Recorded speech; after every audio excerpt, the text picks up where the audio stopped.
document that Kittelson has been involved in preparing, and it's the Highway Capacity Manual Applications Guide. So I'm going to turn it over to Wayne. Thank you very much for coming. Thank you, Dr. Bertini. Again, I'm Wayne Kittelson. It's my pleasure to be here today. Just to give you a little bit of background, I am the founding principal of Kittelson and Associates, which is a traffic engineering and transportation planning firm. We've been in existence since about 1985, and we have the good fortune of being able to work in communities around the country. We have 5 offices around the country right now, and as part of that, we have the opportunity to work on a number of research projects with universities and leading professionals from around those places, and that's what I want to talk to you about here. This work is, while our firm was the lead in the project, it was really the product of the work of a lot of leading professionals in the area of highway capacity. So what I'd like to do is just kind of take you through an overview of this Highway Capacity Manual Applications Guide, how it came to be, what the genesis for it was in the first place, how it has been developed, what it contains and looks like now, and then our vision for how it will be applied in the future. During that process, I'm quite willing to have interruptions. I'd like to make this more of a discussion than a presentation. So if you have questions along the way, feel free to interrupt. If you just want to wait till the end and ask at the end, that's fine too. Okay? So first of all, let me just get some sense of the audience. How many here have seen the Highway Capacity Manual or are aware of it? So most have. Okay. You may know that the Highway Capacity Manual actually has been around for a little over 50 years now. It started out in 1950, was the first edition of the Highway Capacity Manual, and that was about a 100-page guide that gave, the attempt here was to develop some uniform approaches to estimating the capacity and ultimately the quality of service for transportation facilities that we as engineers and planners deal with every day. Well, that has evolved over the last 50 years to a document that looks like this, that you've probably seen, right? 1,100 plus pages of fairly, and this is copied on both sides.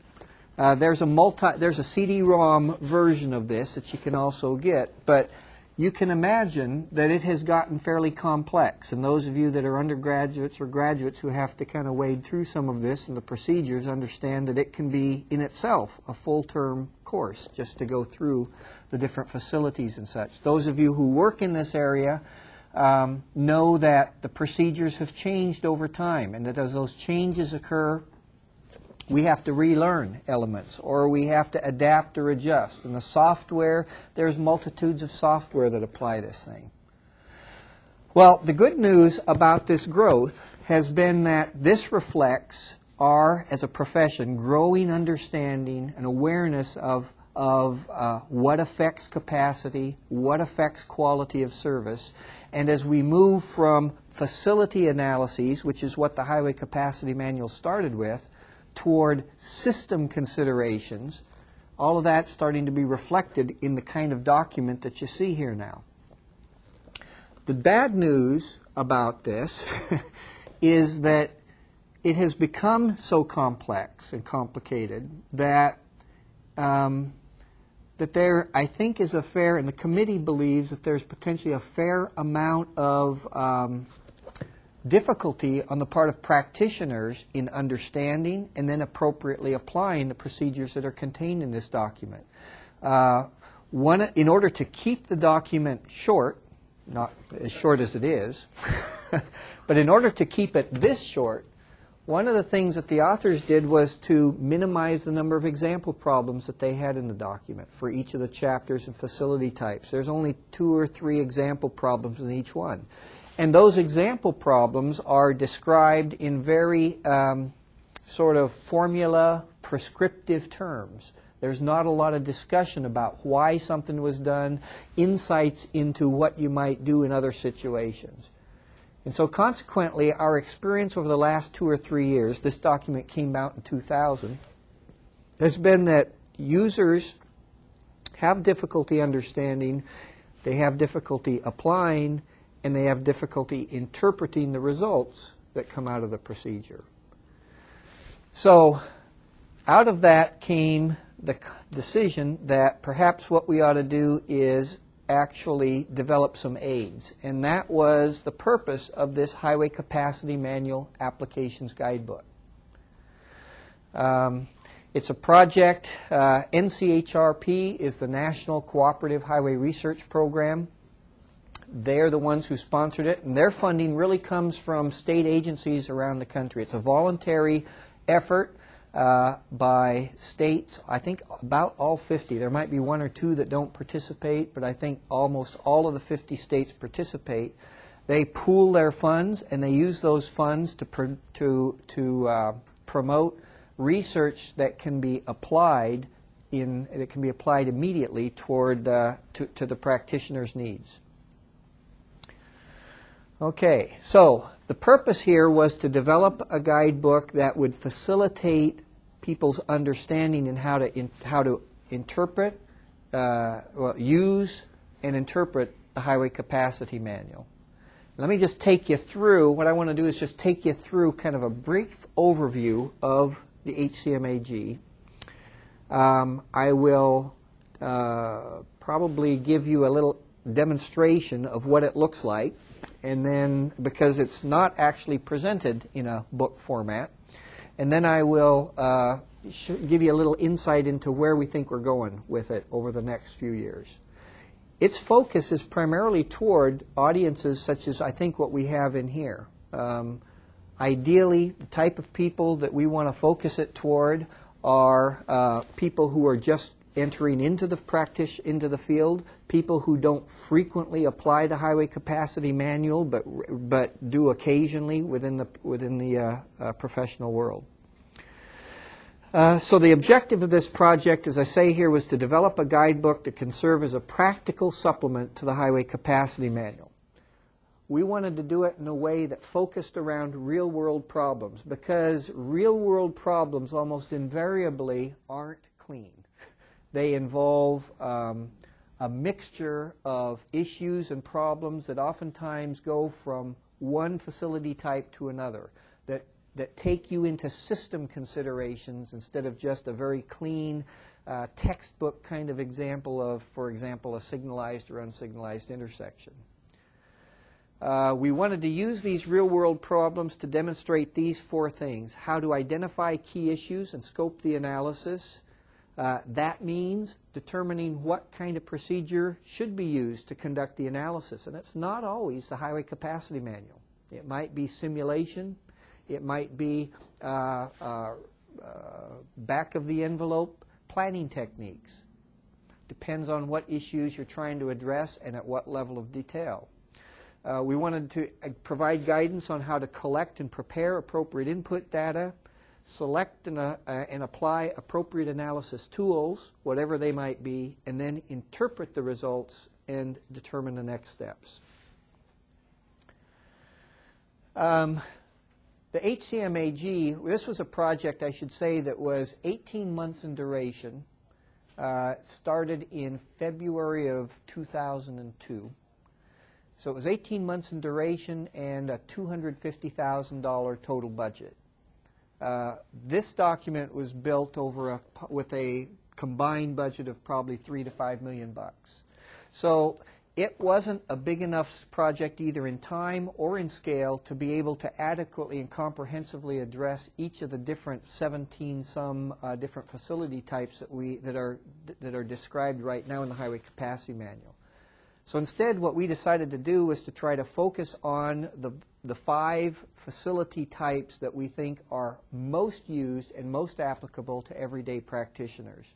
And those included signalized intersections, unsignalized intersections, urban arterials, 2-lane highways, and freeways. Within the context of those, we tried to build in where we could other elements that are also addressed in the Highway Capacity Manual: multimodalism and certainly system considerations. And then multiple facility types, moving from one type of facility to another. The case studies that we selected reflected real-world situations from around the United States. Actually, the Highway Capacity Manual itself, or guide, excuse me, HCMAG itself, is built around 5 case studies, and it's these 5. As you can see, we tried to reflect all parts of the country, at least representatively. So US 95 and the Steiner-Lauder Avenue intersection in Moscow, Idaho. Interesting, a small town with small town kind of issues and problems, but equally applicable to the kinds of environments we find ourselves in here and many other locations around the country. Route 146 in Clifton Park, New York, which is upstate New York area, near Rensselaer Polytechnic Institute, which was the site of the location of one of the co-project team members on this project, George List. Chrome Avenue down in Miami-Dade County, Florida. Interesting project, and I'll describe each of these briefly here to you in just a second. Alternate Route 7, which is actually a freeway facility. And then Museum Road in Gainesville, Florida, which is an integral part of the campus of the University of Florida. Just to give you a little overview of these so you get some sense of where they are and how they're situated and what kinds of issues we deal with in each one. Case study 1 is US 95 and Steiner-Lauder Road in Moscow, Idaho. US 95, as many of you may know, is a major north-south facility in the state of Idaho, one of the few north-south facilities that they have. It passes through downtown Moscow, and the intersection of Steiner-Lauder is right here. Currently stop-controlled intersection. It's unsignalized on an urban arterial that transitions really from a 2-lane highway outside of town into an urban arterial kind of format inside of town. It's got signalized intersections on either side of it. It's part of not just the arterial, but part of a street system that includes considerations of traffic movements and behaviors throughout the network, not just the arterial. So on that particular problem, we had opportunities to talk about how do you analyze it as an unsignalized intersection? How do you evaluate alternative forms of control? The issue here actually was that the city wanted this intersection to be wants this intersection to be signalized. And they want it signalized because they believe they need this cross-connection across what has otherwise become kind of a barrier to their community, US 95. The Idaho Transportation Department, the state agency which operates US 95, is very reluctant to put a signal at this location. So our purpose in this process wasn't to find a solution or resolve the problem, but to use this as an opportunity to explore these different options. How does this intersection work today under unsignalized operation? In fact, what method should we use to evaluate it? How should it operate if it's signalized? What if we added a signal here? Okay, how does the intersection work? But then beyond that, how does that affect the arterial progression characteristics along the arterial? Suppose we signalize it. What would happen? How would we consider the effects of pre-timed versus actuated control at these locations, at this location? How does the effect of the arterial as it moves into a 2-lane highway operation? If you think about this facility more on a facility-wide perspective, which is what the State Highway Department needs to do, what are the implications of, or even how do you evaluate a 2-lane highway that changes in character from one area to another? from a two-lane highway type facility to an urban arterial, to unsignalized intersections or signalized intersections, things of that nature. Okay? So it was a rich opportunity to create different problems or demonstrate how highway capacity manual techniques or other techniques could be used to evaluate those. Case study 2 is in State Route 146 in Clifton Park, New York. This is a project along an urban arterial that connects with a freeway. So it gave us a special situation here to look at where you have that interface between the arterial and the freeway. We have both unsignalized and signalized intersections along here. It was an expanded version of what we had to do in problem 1, and it had to do with land use considerations as well and the effects of those land use considerations on the evaluation techniques that we used. Case study 3 is Chrome Avenue in Miami-Dade County, Florida. This is an interesting one because this is it starts out at the top end there as a two-lane highway, high-speed two-lane highway that ultimately connects into the urban area of Miami-Dade County and becomes an urban arterial. And along the way it has safety issues and it has operational issues for key intersections.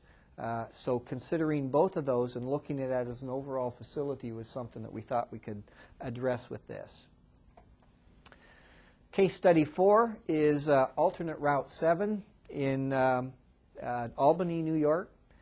And this is part of a freeway system. Actually, alternate Route 7 is this part of the freeway here, so it's really a freeway connecting two other freeways. It's heavily used with heavy directional movements at the interchanges. It's got both closely spaced interchanges and long-distance interchanges, and gave us then the opportunity to evaluate the effects of significant freeway-to-freeway movements and variously spaced interchanges. And then finally, case study 5, Museum Road, located in Gainesville, Florida, is a campus arterial. You can see its location right in here with the campus here. And I guess this is where, what is that? That's where the Gators play, I suspect. With substantial pedestrian, bicycle, and transit volumes because it's right in the middle of the university. The issue here was that the university, in this case, was building a parking structure off of this road right here and wanted to consider the effects of that on Museum Road and on the operating characteristics of this intersection. So here we had to deal not only with just signal versus unsignaled, but also heavy pedestrian movements, heavy transit movements, and things of that nature. Okay, together these case studies were built into problems and sub-problems then that we evaluated. We had a total of 25 separate problems that we identified within those five case studies, about 5 separate problems per case study on average. And then each one of those had 3 or 4 sub-problems where the actual analysis is conducted. 73 separate analyses, give or take a few. It's still changing just a bit. It constitutes approximately 500 different web pages. This is a point maybe I haven't made here just yet. We determined early on that the best way to produce and deliver this document to the practitioners was in electronic format and in HTML format on a web-based environment. And the reason we decided to do that was because we felt that was, well, there were several reasons. One is we thought it was most accessible to the broadest range of practitioners. We thought it would be an easy thing to use in a learning environment, such as what we have here, or even in a state agency. It gave us a lot of ability to manage the document because we have it located in one place. So if we, to the extent we have errata or we want to extend it, expand it into other facility types, it's easy to do without having to republish and send it out to the number of users that might exist. I'm probably missing something, but those were the primary reasons that we settled upon a web-based document. The other thing, I guess, that's useful about a web page is, at least in some sense, it's more interactive. I think it's easier to navigate, and it's not as intimidating as something that you see here. In terms of pages, if you were to print this 500-page HCMAG one-sided, it would be still this thick. But when you use it, you don't get a sense of it as that intimidating because you're going specifically to the pages of interest to you. It was designed in an interactive kind of self-teaching mode where pages would present issues and observations. They would end ideally with questions, topics that we want you to think about to kind of get you to think about where we're going next, and then the next page would carry you on to answers and so forth for those questions that were raised. So it's sort of a self-teaching kind of environment. Each case study is a separate chapter within the HCMAG. This is kind of a page out of one of those pages on the HCMAG, so you get some sense. This is actually the index page that gives you a sense of how things are organized. So every chapter is really organized according to an overview that gives you a sense of what the issue is for that particular case study, an introduction on how to approach the problem and getting started, where to go to get the information you need, how to decide what kind of analysis you need to conduct and at what level of detail. The individual problems where we go through the analysis and give insights at that point of how to apply the analysis techniques in special situations. And then finally an overview or analysis of what we saw, what came out of it, and where that leads us in terms of future analysis or conclusions that we might bring back to the decision makers. The document also includes this problem index, data sets. All of these analyses were conducted using HCS software primarily, highway capacity manual software that implements the highway capacity manual. We didn't want to focus the HCMAG on the analysis procedure because that's already explained in the highway capacity manual. So we assumed the reader has access to this. We don't tell you the prescriptive approach to conducting the analysis. We give you the problem, we set it up, we define what you need to have to conduct the analysis, and then we present to you the results of the analysis. Okay? Because that's where we want to focus, on that process, and then how to evaluate those results that come out of it. But if you want to follow along, if you want to use your own software to evaluate or to conduct the analysis so that you can play with that stuff, we have downloadable data sets on the website that are in what we call XML format. XML, for those of you who may not know, is a web-based standard data tagged language that allows for sort of a uniform distribution or use of this data set across many different platforms. So, for example, the highway capacity software, and for that matter, any software that a vendor develops, has the potential to read the XML database and translate it into their own format so that you can run your own favorite software and see how those results compare with what was reported in the Highway Capacity Manual Applications Guidebook. Now, the intent here is not to assure that you can completely replicate what's in the HCMAG. There's going to be differences in software, probably. There's going to be advances in software and adjustments to the procedures. There's patches that come out 2 or 3 times a year. So we're not so concerned about the actual analysis results as we are about what those mean in terms of how you carry your analysis forward. Hope that makes sense. Whoops. Let's see. Okay. It's primarily designed for use with a web browser, Internet Explorer or Netscape, something along that line. A hard copy of each HCMAG page can also be printed, and it would look something like this. It doesn't have the interactivity because it doesn't have the hyperlinks. The figures are printed out, but the pop-up pages don't necessarily print out in this kind of environment. But at least you can get a hard copy version if for some reason you want it or need it. The focus, however, is still on that web-based approach, the electronic approach. The HCMAG itself is published on the web, but it's also published on a CD-ROM, so that if you're not in an online mode, you can still use it and browse through it. I think I already mentioned this. This is an example of that XML format for data. This is actually for an unsignalized intersection. And you can see the XML format. What you have are little tags here that define what the data is. As long as the software you're using understands what that tag means, it can take that tag and then put that data in the appropriate place so the analysis can be completed. Okay? So for example, the highway capacity software, which is published by McTrans, can read input in XML format and then conduct an analysis. And I think there's several other softwares that do the same thing. A searchable index of keywords is provided, again, to help in navigation so that users can quickly go to the topics and issues that they're particularly interested in. The online version uses a search engine, which is a little bit more powerful than the offline version, which is on the CD-ROM.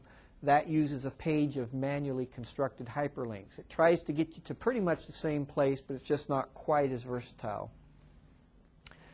Problem index is provided, as you see here, for direct navigation. As I mentioned, there are also opportunities to include pop-ups and short tutorials on other topics. So it becomes a little bit more value added than just the topics itself. We try to explain key words such as flares with examples and pictures to demonstrate and try to provide that additional insight into what we're talking about or what the Highway Capacity Manual was intending to provide. Another thing that's nice about putting it on a website is that we can track the usage of the site from the perspective of where are people going, what pages are they spending the most time on, what's their path through the HCMAG, and that's probably some of the most useful information the Highway Capacity Committee has ever had in terms of its user community. Who's using the manual, how are they using it? That kind of information helps the committee and ultimately the Transportation Research Board design that next edition of the manual so that it's more focused on the needs of the user community. Okay, and I think I've already kind of talked about that. We're just starting the process of publicizing the HCMAG's availability. As I say, it's pretty much in final stage now. Actually, we're making some final corrections from an errata perspective that should be in place by about the 1st of December. There's going to be an article coming out in the McTrans newsletter, probably around the 1st of the year. There will be documents or articles in AASHTO, ITE, ASCE. It's not a formally published document, so we want to get the word out to professors, to practitioners that it's available and give them a way to find it. The site is going to be maintained for the first year or two by the National Cooperative Highway Research Program, and ultimately after that it will depend on site usage levels and anticipated update or expansion needs. In terms of the expansion, there are no immediate plans for the expansion. They really want to kind of wait and see how users use this and if it turns out to be a useful and practical document for the practitioners. We could expand it into more planning and design areas. We could expand the facility types, or we could expand the number and content of embedded tutorials, or any or all of the above.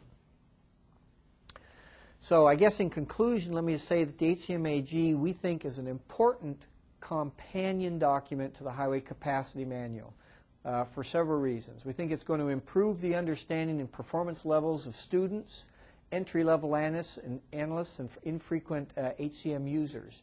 That's important because that's the whole reason for the Highway Capacity Manual to be here, is to improve the performance level that we have out in the field. We hope it will demonstrate and encourage system-wide thinking, get people away from thinking just about one intersection or one arterial, and think about those facilities in the context of the transportation system that they're serving.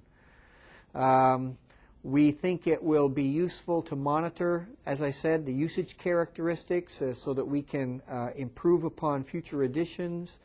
And I think it serves as another validation source for researchers, Highway Capacity Committee members, and software developers.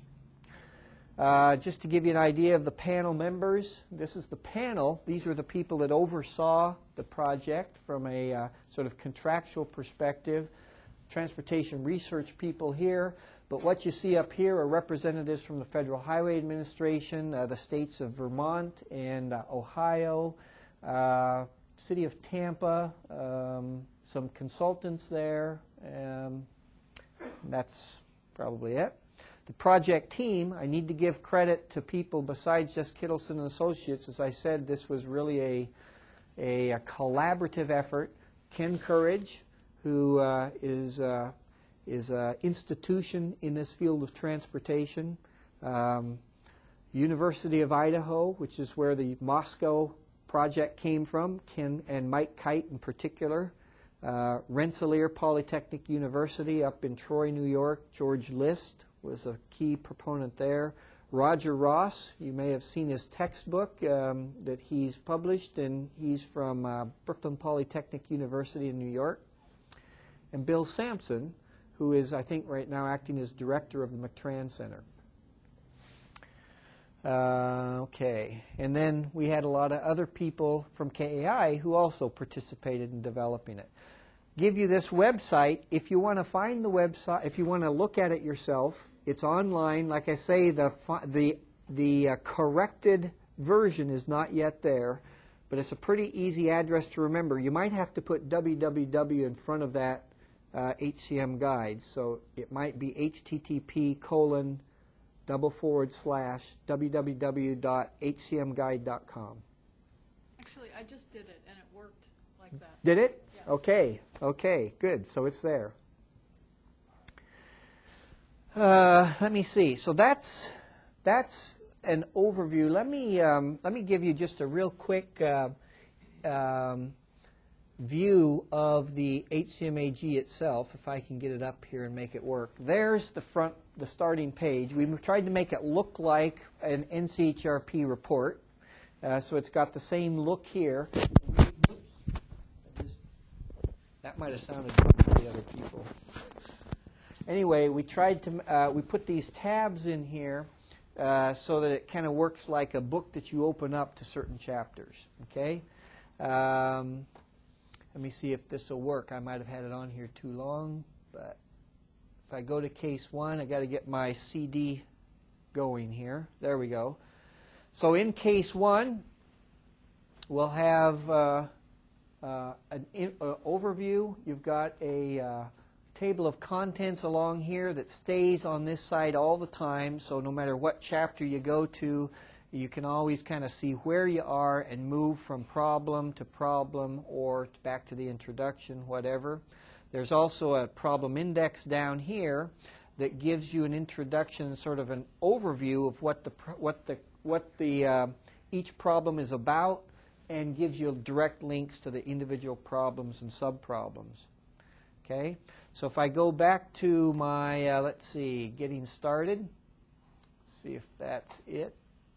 As I come through here, scope of the analysis, if we continue here, oops, I maybe went too far. Let me go back to introduction. There we go. Introduction.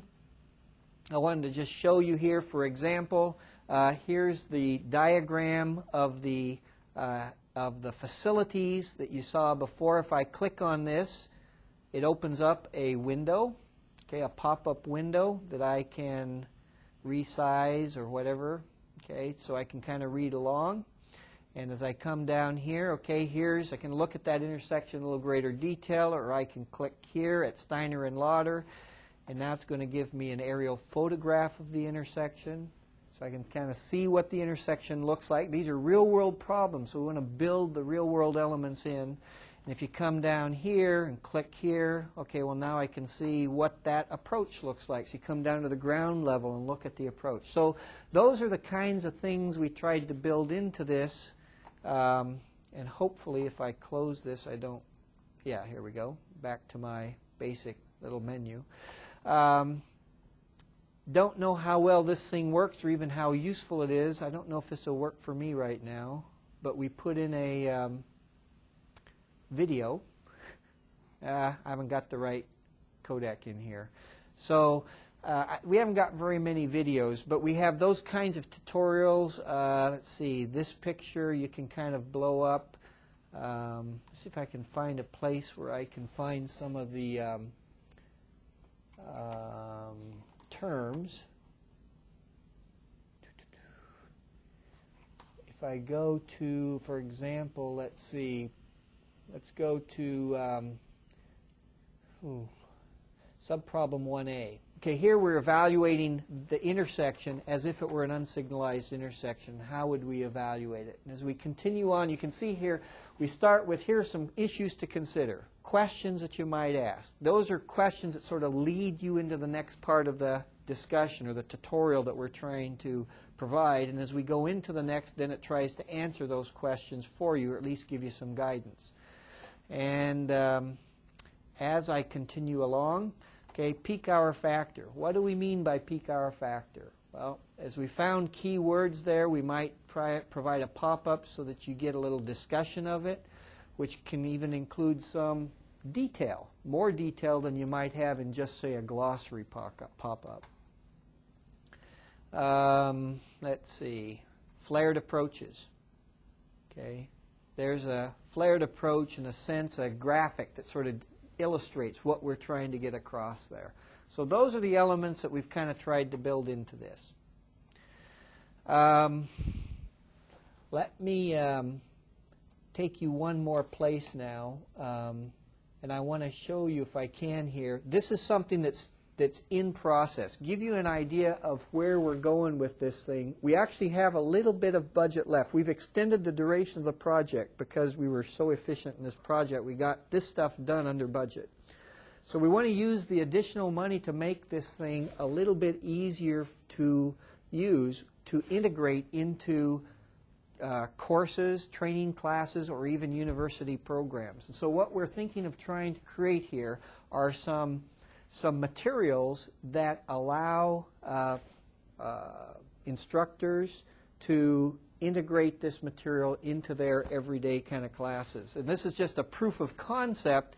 We took the example case study of Chrome Avenue. I'm showing you stuff here that's not really ready for prime time, but at least it gives you a sense of what we think we could develop, either in a PowerPoint format or maybe as hard copy that we can provide and distribute along with the HCMAG.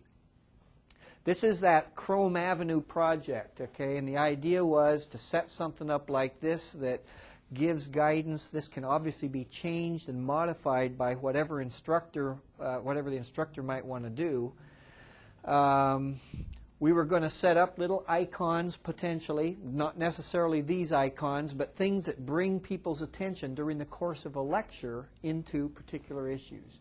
So how would we build this stuff into a lecture that's introducing you to this topic of analysis of an intersection? Okay? So we might start with something like this and give you the location and configuration. Then we say, well, we want to focus on this one intersection up here.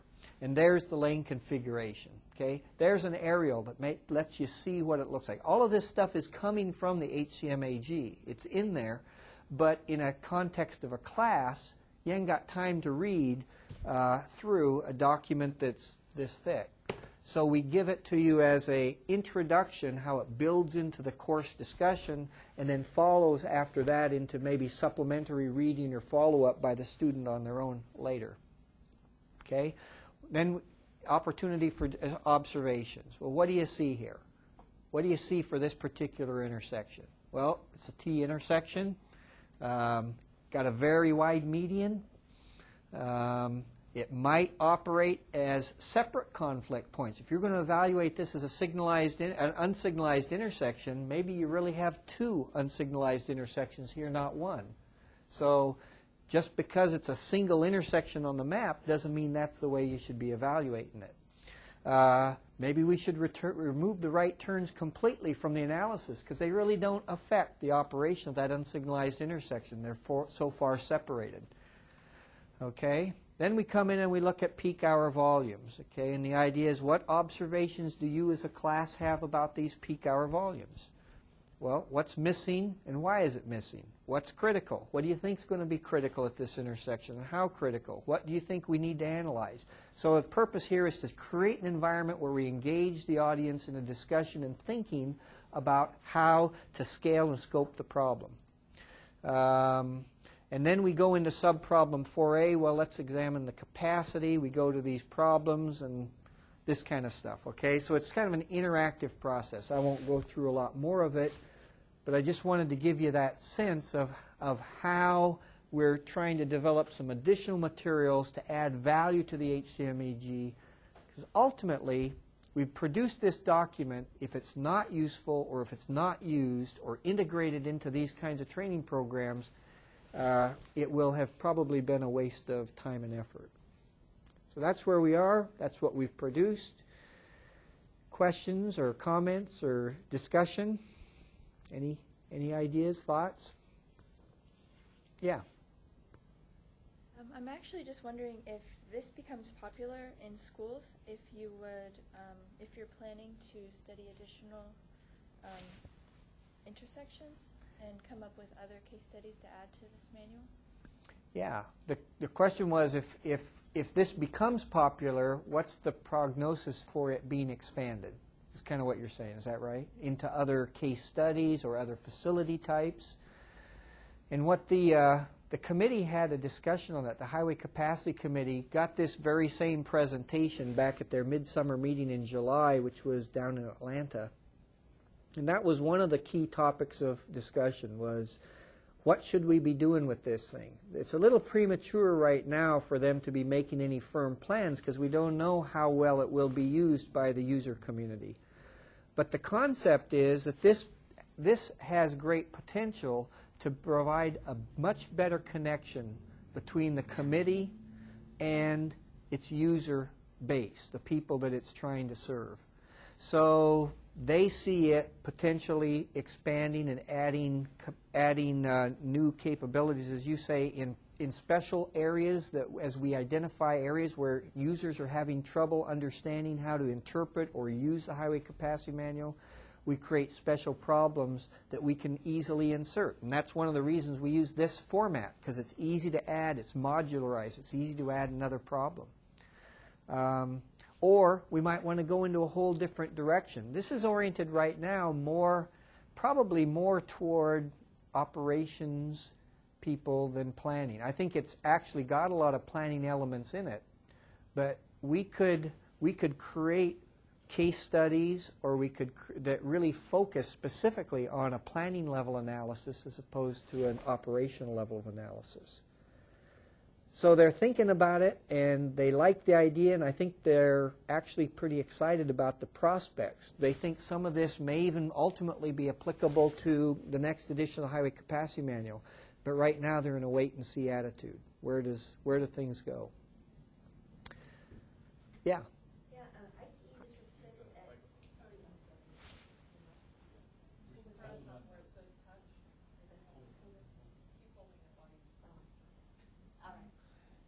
ITE District 6 at... ITE District 6 at the next annual meeting is planning on having a 4th track on one of the days called Back to the Basics, where we just offer training sessions all day. So practitioners can sit in on these training sessions. So it's meant to attract younger professionals to the conference, as well as get some of the practitioners that have been in the field for a while that want to tune up on some of the basics. Yeah. Will this material be available by next summer, or when do you it's anticipate available. it? Like I say, it's available now.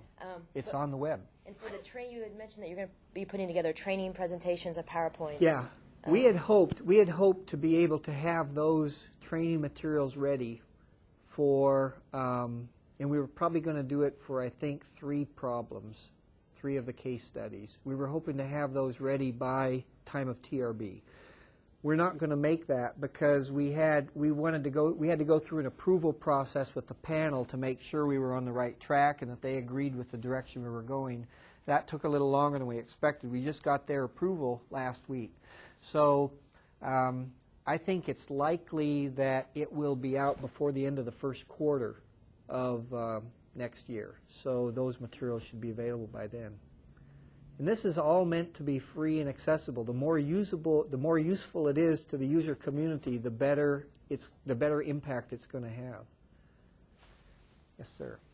Yes, you mentioned free. I guess, have you seen any monetary profit from this, or is it any intended, and are there any similar products, like this? Anytime you get involved in research, there's no monetary profit. We got paid to do this work, but not nearly enough. And we're not selling it. And in fact, right now, that was a question that came up for TRB in the National Cooperative Highway Research Program. How should they distribute this? They charge for the Highway Capacity Manual. What should they do for this HCMAG? And their intent right now is, we're going to make it free. Let's leave it and let people use it and see how they use it. If it comes to a point where that's creating problems, or for some reason it's having an impact on sales of other documents that they rely upon, then maybe they'll do something different. But for now, it's being left open. Remember, this was all sponsored by the National Cooperative Highway Research Program, and that is the money that we used for this project came from monies that states contributed for the common good that could be applied by practitioners around the world. So in effect, it's your money that we use to create this, so we shouldn't be charging you to use it. Yeah. Yes, sir, right here. Yeah. I have a question I might have missed in the beginning. What inspired this format? Is there some example in another type of a field where they used it? Because it seems this may be applicable to other types of planning, not just highway planning. Oh, sure. And a little follow-up on that is it seems to be oriented towards practitioners. You think, since it's so web-based, that it could be used by citizen activists and community groups? I think, yeah, good questions. First of all, in terms of the format, I don't think we're the first ones to use HTML. That's a distance learning kind of concept that's been being developed in university environments like this probably before you've seen it out in the world in the kind of practitioners arena as we're doing. This was the first entree into this HTML web-based kind of product for the Highway Capacity Committee, for highway capacity type materials. But we weren't the first. We tried to take it the next step, tried to take it as use available technology without getting into what I'd call leading or bleeding edge technology. The assumption was we had to control how much of the current state of the art we used in HTML and web, because the preponderance of the users aren't up there at that bleeding edge level. They're using things in a more standard way. So we tried to limit ourselves to standard applications of HTML. But we found it to be the most versatile in terms of getting to the audience we wanted to get to, in terms of giving us the flexibility and modularity to add to it or change it or adjust it in the future. Your second question, I think, was related to, remind me, what was it? Maybe a follow up on Sure. the first question. Okay. So what I was kind of wondering is, like, rather than highways, maybe local street case studies or bicycle facilities or transit facilities doing the same thing, but instead of focusing on highway Sure. interchanges and intersections, focusing on neighborhood streets or whatever. Sure. Yeah, absolutely. I know. Yeah, your other question was on neighborhood activists too, and how they might use them. And I think that it's free and it's available, and we certainly don't want to restrict access to this kind of thing. We want it to be available to them. that might be a little bit of a concern, although I don't think it's a big one, because what this tries to do is promote understanding. It's not promoting a particular choice or outfall. It's promoting understanding, and it's assuming that you have access back to the fundamentals that get you to the answers in the first place. So a neighborhood activist would have to not only read it, but understand, if they wanted to apply the highway capacity manual, they have to know how to apply it in order to do something with this. But it could potentially affect their understanding or interpretation of some of the things that we as professionals are providing to the user community, or give them insights into the things that they need to consider when they're evaluating or thinking about changes in the transportation system that serves them. Yes, hi. Yeah. Wayne, perhaps using the University of Florida example or case study, can you give us a better feel for the way in which the application guide adds value to the analysis? I'm perhaps asking, just doing a typical intersection analysis, Okay. one could use the highway capacity manual. How does the application guide kind of add value to perhaps enhancing the analysis that Okay. would otherwise be done? See if I can give you an example. The University of Florida case centered around an intersection right center of the campus, which was signalized, and which is signalized, and which has very heavy pedestrian volumes between classes and such. So you have to take the pedestrians into account. The highway capacity analysis method for signalized intersections doesn't dictate to you how to set up the green times or the splits of time. It gives you some guidance, but it's always based upon traffic flow considerations. But taking into account pedestrian implications or pedestrian considerations in how you time that signal and what those implications mean in terms of pedestrian delays and such are things that you can explore and address here that we couldn't address before, or isn't addressed in the highway capacity manual. So we can give you the procedure, okay? Even maybe I go back to that example we had before. Here's another, this isn't necessarily, see if I can get there.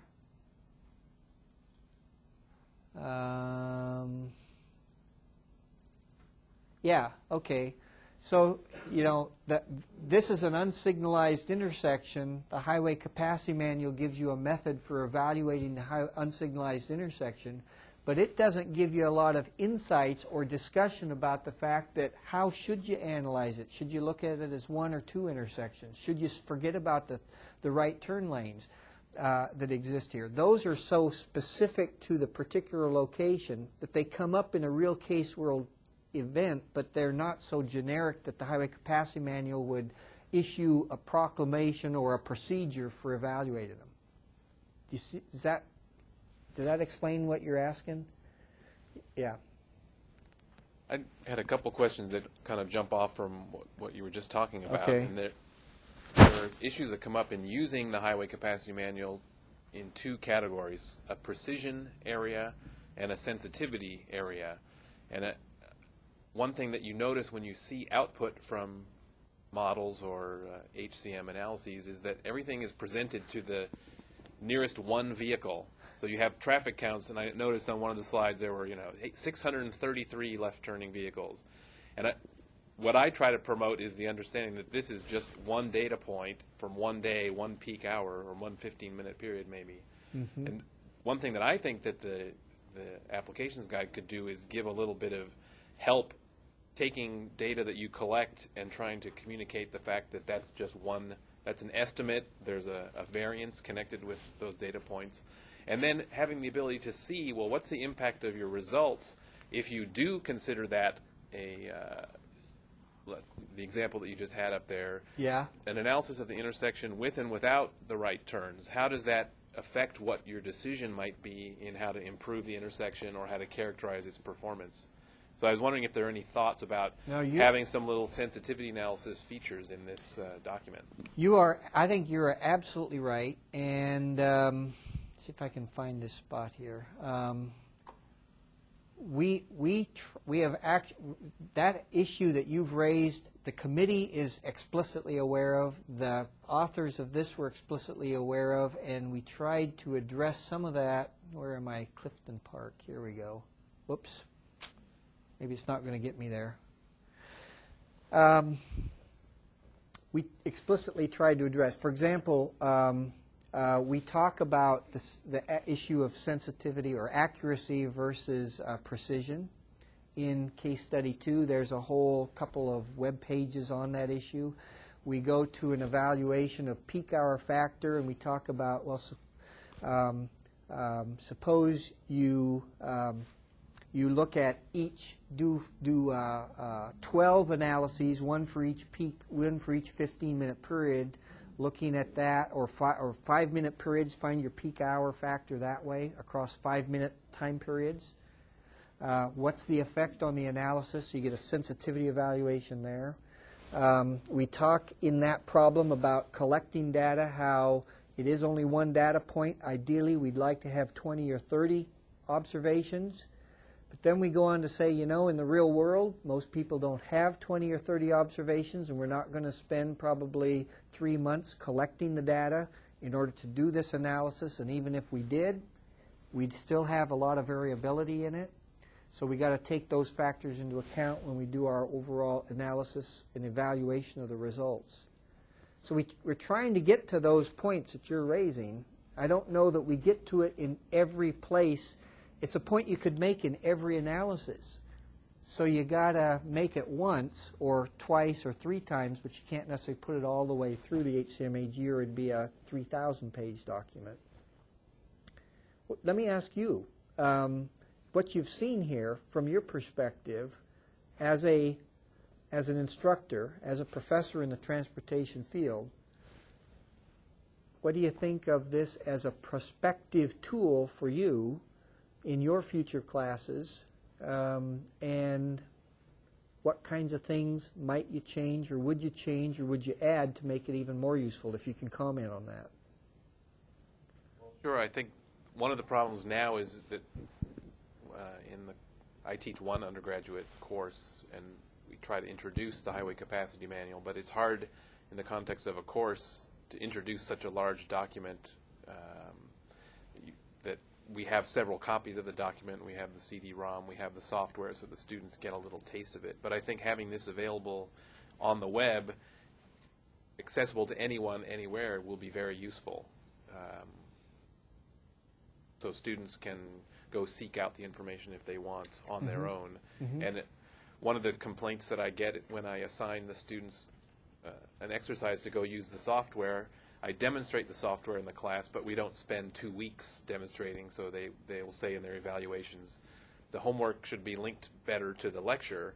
So I think this could be a nice bridge that I don't necessarily have to spend the whole term lecturing about it, but they could go offline and experiment themselves and kind of work through the example problems. So I think example problems with real data sets that then they could grab the data themselves and perform the analysis themselves is extremely useful. And this idea of making all this publicly available, making the data sets available, is, I think, the proper spirit for our profession. Good. Yeah, and the hope is that, because you're right, in these classes you have a limited amount of time to teach such a wide variety of issues. If you can use that time at least to get them introduced to the topics, and then they know where these reference points are, if they get into their actual work or they just have a self-interest to look further, there's a self-study opportunity that lets them bootstrap themselves up to a higher level of understanding. Yeah. Yes, sir.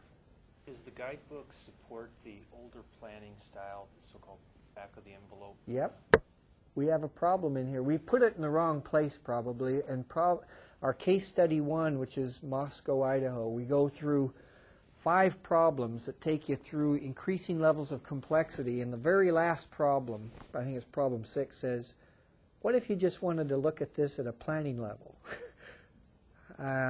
How would you do that using what we call critical movement analysis, just back of the envelope calculations? Suppose all you wanted to know, you didn't need to know the delay to the nearest 10 vehicles. All you wanted to know is this intersection going to be sufficient in current configuration to accommodate the demand? Well, we can answer that a lot easier than going through all this other software and analysis procedure, and we take them through that process. I believe the current version of HCM supports that. You don't believe it does? Yeah. You're right. It doesn't, and that's actually a question that has been posed to us by the panel. Should you be including something like that problem in the HCMAG, because that's not really in the Highway Capacity Manual, and this is supposed to be a supplement to the Highway Capacity Manual? Well, 2 answers that we have right now. One is the real world is a lot bigger than the Highway Capacity Manual, and there are many different issues and problems you run into, and levels, scales of analyses you have to conduct. Our job and their job, I think, is to provide the user community with the range of tools and understanding of when and how to apply them. We're not inconsistent with the Highway Capacity Manual. We're going a little beyond the Highway Capacity Manual. That's kind of my argument. And we do the same thing with simulation. We have examples in here of applying VSIM or CoreSim. Well, you don't do that using the Highway Capacity Manual, but it still adds value. The other point is that the committee itself is starting to think about that same issue and thinking, maybe we ought to bring something back in here to give at the planning level a better methodology, and something like the critical movement analysis. Right now they think they have it in the way of their planning procedure, but it's kind of half there, half not. Yeah, Rob. We had a question come in by email, and it is as follows. How and why were the case studies chosen? And would you say that the case studies are more common situations that engineers and planners will encounter, or are there more unique situations?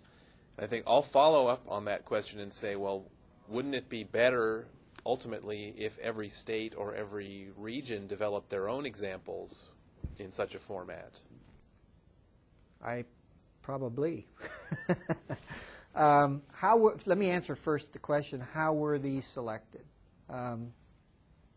We began with both formal and informal surveys of users to get a sense of what aspects, what parts of the Highway Capacity Manual you guys use today.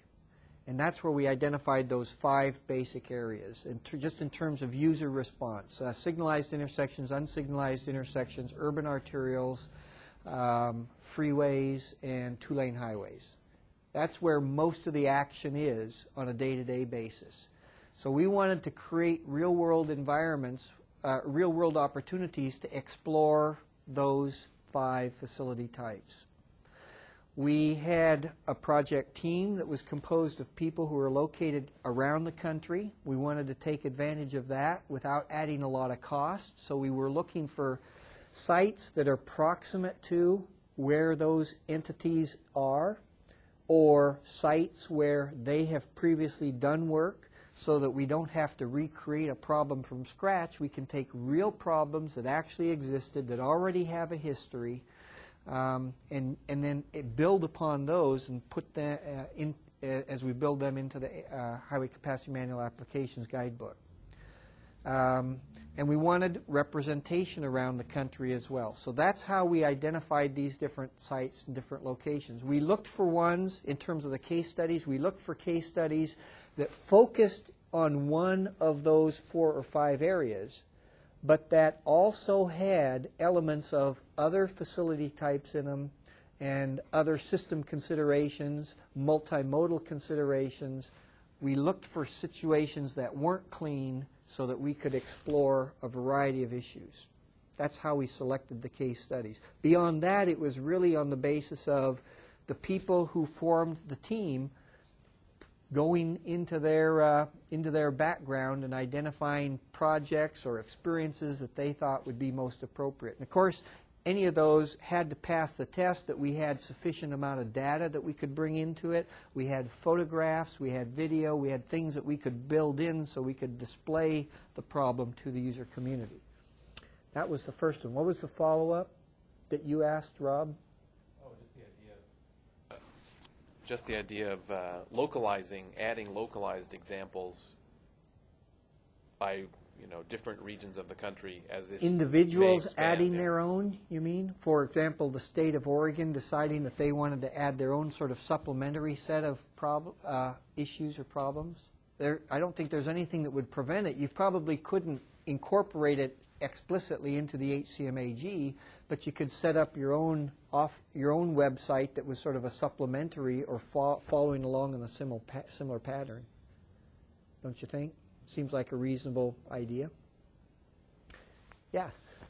On the web version, is there a place to give feedback? Because I would think that would be a good way of finding out what you should do in the next round, what examples should be added, what has to be clarified. Yep. In the introduction and sort of there's a section that describes how to use the HCMAG. And there's also a place for feedback and contact, automatic email generation, form generation, and then it sends the email back to NCHRP staff. So, yep. Yes, sir. Is the HCMAG only going to be specified to looking at transportation planning, but also maybe having the possibility of tying in land use planning and tying the transportation land use connection? Good point. I think we would like to see it expanded to that area where it focuses perhaps, or maybe a problem starts from a land use side rather than from a facility or transportation perspective. We've tried to a degree, and there are some elements in at least 2 or 3 of the case studies where we make reference to land use implications and land use considerations that you have to take into account. In the Getting Started section of the HCMAG, we talk about the different stakeholders that have an investment or interest in the outcome and how you have to think about their issues when you're scoping the problem and identifying what issues you're going to need to address. That's as far as we could go within the time and budget that we had on this project. But your idea is exactly right, and it wouldn't have to necessarily only be through the Highway Capacity Manual. It could be through other entities or other documents entirely. Yeah. Okay. I want to thank you very much, but before we thank you specifically, I want to give a plug for next week's seminar, which the topic is Fairview Village Planning and Implementing a New Urbanist Community. We have Randy Jones from Holt and Everhart, which were the developers of Fairview Village, which is a new urbanist development just east of Portland, and Beth Wemple from Kittelson and Associates, who worked on some of the traffic impact studies on Fairview Village. So it should be a good presentation. 2 weeks later, we'll follow up with some of the travel impacts of Fairview Village. Thank you very much for the opportunity to come and talk with you.